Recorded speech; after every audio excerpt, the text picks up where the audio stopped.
الحمد لله وكفى والصلاة والسلام على من لا نبي بعد. أما بعد فأعوذ بالله من الشيطان الرجيم. بسم الله الرحمن الرحيم. عن أنس بن مالك رضي الله عنه قال: دخل رمضان فقال رسول الله صلى الله عليه وآله وسلم: إن هذا الشهر قد حضركم وفيه ليلة خير من 1000 شهر من حرمها فقد حرم الخير كله ولا يحرم خيرها إلا محروم. د حضرت انس رضی اللہ تعالی عنہ روایت تے نبی علیہ الصلوۃ والسلام فرمایل: دخل رمضان،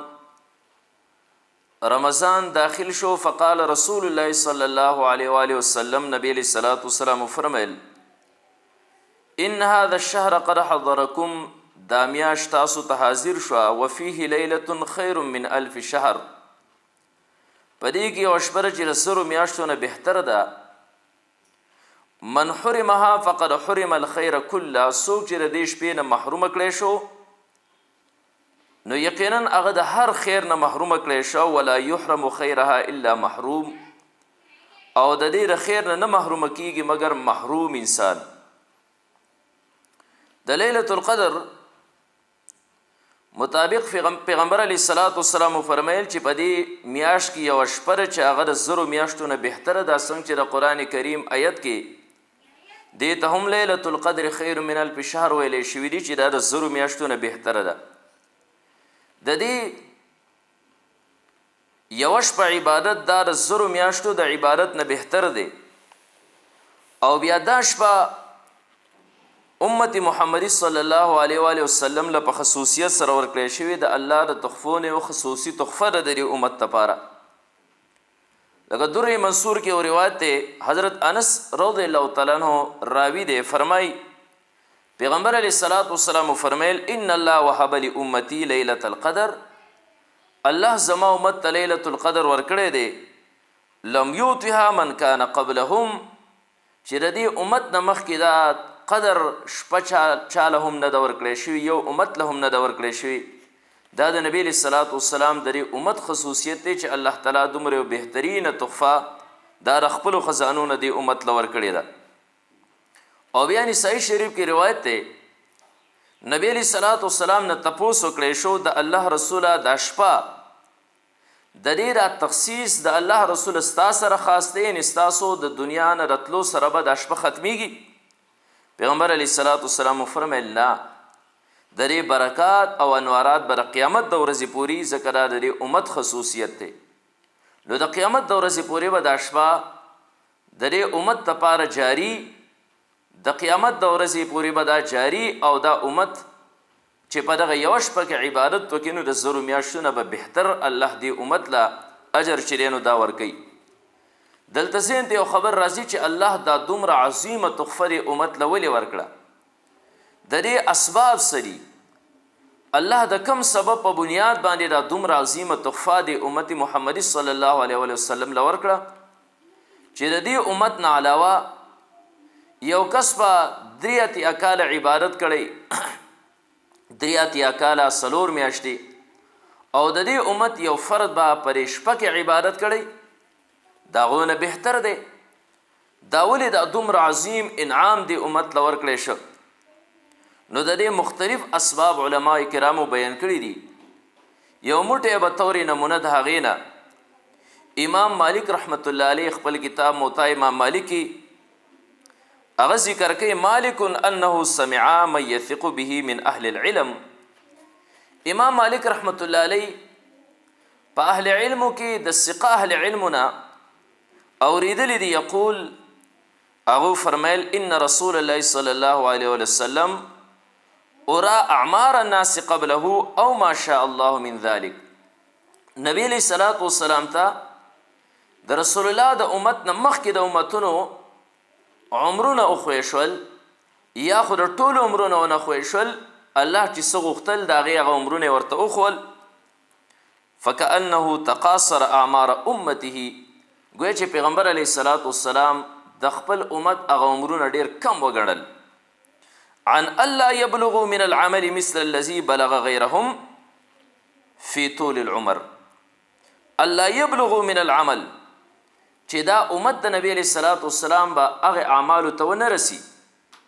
مثل الذي بلغ غیرهم فی طول العمر د هغه اعمالو په شان کومو ته چې نور امتونه ور رسیدلو د خپل اوږد عمر په بنیاد باندې د هغو عمرونه اوږدو او د امت محمدي صلی الله علیه وسلم د دې عمرونه دا کمو نو ظاهره خبره ده چې یو انسان په سونو کې عمري او هغه عبادت کې او د یو انسان 50 شپېته اتیا کاله دا عمري نو دی خو هغه مخکینو امتونو عملونو ته نشي ورسېدی نو رسول الله مبارک دا کم وګڼل نو فاعطاه الله لیلة القدر خیر من الف شهر الله رسول الله مبارک لا لیلة القدر ورکو چې دا د زرو میاشتونه هغه زیاته چې دی نو دا بهتر ده نو رسول الله مبارک امت له الله د یو شپه ورکړي چې خیر دی که د مخکینو امتونو عمرونه سیواو او د دې امت عمرونه کم دي خو دیو له به الله په یوه شپه کې چې څه ورکوي هغه به یې هغو له په ډېر زیات اوږد عمر کې ورکو او دغه شانتې تفسیر جامع البیان فی تفسیر القرآن هغې کې یو سبب ذکر شوی دی فرمایا عن مجاهد امام مجاهد رحمت الله علینا روایت کې قال کان فی بنی اسرائیل رجل یقوم اللیل حتی یصبح بنی اسرائیلو کې یو سړی د شپې به قیام کو عبادت به کو مستب ولاړو تر سحر پورې او چې کله به سحر شو نو ثم یجاهد العدو بالنهار حتی یمسی بیا به د ورځې د دشمن سره جهاد کو تر ماښامه پورې نو دا سلسله د جاری وه د شپې قیام کول الله ته ودرېدل په عباداتو کې او د ورځې جهاد کول ففعل ذلك الف شهرین دا کار د زر میاشتې وک زر میاشتې د دا طریقه جاری وه د شپې قیام د ورځې جهاد کول فانزل الله هذه الآیه الله تعالی دا آیت را نازل کو لیلة القدر خیر من الف شهر لیلة القدر دا د قدر یو شپه دا د زرو میاشتونه بهتره ده نو قیام تلک اللیلة خیر من عمل ذلك الرجل د دې لیلة القدر کې عبادت کول په دغه یو شپه کې عبادت کول دا د هغه سړي د هغه قیام نه بهتر دی کوم چې هغه زر میاشتې متواتر د شپې قیام کړو د ورځې چې دی نو دا جهاد کړو یو سبب دا ذکر شوی دی او دریم نمبر سبب امام بیحقی رحمت الله علیه سنن کبرا کې هغه دا ذکر کړی هغه هم د مجاهد رحمت الله علیه نه نقل کوي ان النبي صلی الله علیه وسلم ذکر رجلا پیغمبر علیه الصلاۃ والسلام د یو سړي تذکره وکړه من بني اسرائیل د بني اسرائیلو هغه به څه کول لبس السلاح فی سبیل الله الف شهرین هغه هتیار اغوستیو د الله په لار کې د جهاد دپاره زر میاشتې نو زر میاشتې مسلسل هغه د الله په لار کې د جهاد دپاره اسلحه او هتیار چې دی نو دا اغوستي نو فعجب المسلمون من ذلك مسلمانان د دې نه په تعجب کې پرېوتل مسلمانان په تعجب کې شو اریان شو ورته فانزل الله عز وجل انا انزلناه في ليلة القدر الى قوله خير من الف شهر الله دا صورت نازل که انا انزلناه في ليلة القدر تر دې قوله پورې چې ليلة القدر خير من الف شهر لیلة القدر دا زر میاشتونه زیاته بهتره ده کم زر میاشتې التي لبس فيها ذلك الرجل السلاح في سبيل الله الف شهرين کم التي لبس فيها ذلك الرجل هغه زر میاشتې چې دغه سړي پکې اسلحه د الله په لار کې چې کم دی نو اوچته کړې وه هغه زر میاشتې د هغې نه دا د قدر یوه شپه چې دی نو دا ډېره زیاته بهتر ده او دغه شانتې یو څلورم سبب چې کم دی نو هغه دا ذکر شوی دی سلورم سبب دا حضرت علی رضی الله تعالی عنہ نه تفسیر در منصور کې هغه دا دی عن علی و عروه دا حضرت علی رضی الله تعالی عنہ دا حضرت عروه رضی الله تعالی عنہ روایت ته قال ذکر رسول الله صلی الله علیه وسلم یوما اربعه من بنی اسرائیل رسول الله مبارک یو ورځ د سلورو کسانو د بنی اسرائیلو تذکره وکړه عبد الله 80 عاما چې هغو اتیا کاله د الله تعالی عبادت کړو او لم یعصوه طرفة عین د سترګې د رف مطابق هغو د الله نافرمانی نه وکړې دا څلور کسان څوک فذکر ایوب د ایوب علیه السلام تذکره وکړه وزکریا د زکریا علیه السلام وحزقیل ابن العجوز د حضرت اسقیل علیه السلام ویوشع بن نون او د یوشع ابن نون علیه السلام فعجب اصحاب رسول الله صلی الله علیه و آله وسلم من ذلك د دینه د پیغمبر علیه السلام صحابه تعجب کې پریوتل حیران شول فاتاه جبرائیل علیه السلام راغی فقال یا محمد جبرائیل علیه السلام فرمیل اے محمد صلی الله علیه وسلم عجبت امتک ستا امت په تعجب کې پریوته من عبارت هؤلاء النفر 80 سنه د دغه کسانو د اتیاو کالو د عبادت نه فقد انزل الله خيرا من ذلك الله دغه نه بهتر نازل کا بهتر چیز نازل کا فقرأ عليه فنبي علیه السلام علی جبرائیل علیه السلام والوصل انا انزلناه في ليله القدر ليله القدر خير من الف شهر انا انزلناه في ليله القدر سورت تر دې پورې چې ليله القدر خير من الف شهر نو هذا افضل مما عجبت انت وامتك دا پیغمبر علیه السلام ډیر زیات بهتر دی دا د ليله القدر د هغې سنه چې ستا امت تا او ستا امت د هغې نه په تعجب کې پرېوتې وی نو فسر بذلک رسول الله صلی الله علیه وسلم والناس معه نبی علیه السلام او صحابه چې کوم دی د دې سره ډېر زیات خوشحاله شول نو دا علما کرامو بلا اسباب بیان کړي د هغې نه څو سببونه دا چې الله دې امت ته دا دومره لویه سرمایه چې کوم دی نو دا ورکړه د لیلة القدر په حق کې اوس لیلة القدر اخرنی عشره کې دی او په اخرنی عشره کې الله لیلة القدر مخفي ساتلې پټې ساتلې د هغې د تعین په باره کې د پیغمبر علیه السلام مختلف روایات دي چې تاسو به علماو نه اورېدلي او بار بار تاسو چې کوم دی نو اورئ پیغمبر علیه السلام یو تفصیلي روایت کې کومو کې چې د 2 کسانو د جګړې خبره وه چې د دې شپې تعین ماته شو زرالم 2 کسانو جګړه کوله هلته رسول الله مبارکو فرمیل اما لیلة القدر فالتمسوها فی العشر الاواخر وترن هر چې لیلة القدر دی نو تاسو یې په آخرنۍ عشرې په وتر شپو کې ګورئ 20 30 15 20 یو کم 30